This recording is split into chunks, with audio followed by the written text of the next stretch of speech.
আমাদের সাথে আছে বাবর আলীর পিতা। আমরা একটু বাবর আলীর পিতার সাথে কথা বলতে চাই। সন্তানের যে সাফল্য, যে অর্জন, পঞ্চম বাংলাদেশী হিসেবে এভারেস্টের চূড়া জয় করেছেন, আমাদের জাতীয় পতাকা উড়িয়েছেন, কেমন লাগছেন পিতা হিসেবে আপনার কাছে বিষয়টি কেমন আসে? খুব ভালো, খুব গর্ব, অহংকার অনুভব করি, খুব গর্ববোধ করি। আমার ছেলের সাথে আমার যে তিন ছেলে এক মেয়ের মধ্যে এই তো আউটস্ট্যান্ডিং বলা যায়।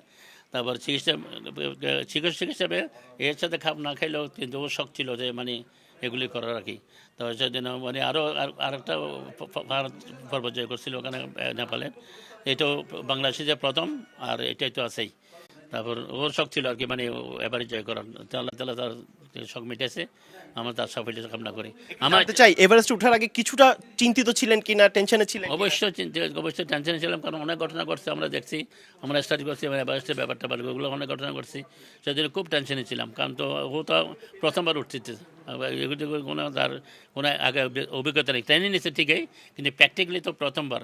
সেদিন খুব সংখ্যামুক্ত ছিলাম না, খুব মানে রাত্রে ঘুম হইতো না, মাঝে মাঝে চিন্তা করতে কোথায় কী করতেছে না হইতেছে, অ্যালার্ট থাকতাম সবসময়।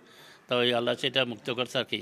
তো আল্লাহর কাছে দোয়া করি যাতে আমার ছেলে প্রত্যেক ক্ষেত্রে মানে সফলতা অর্জন করে।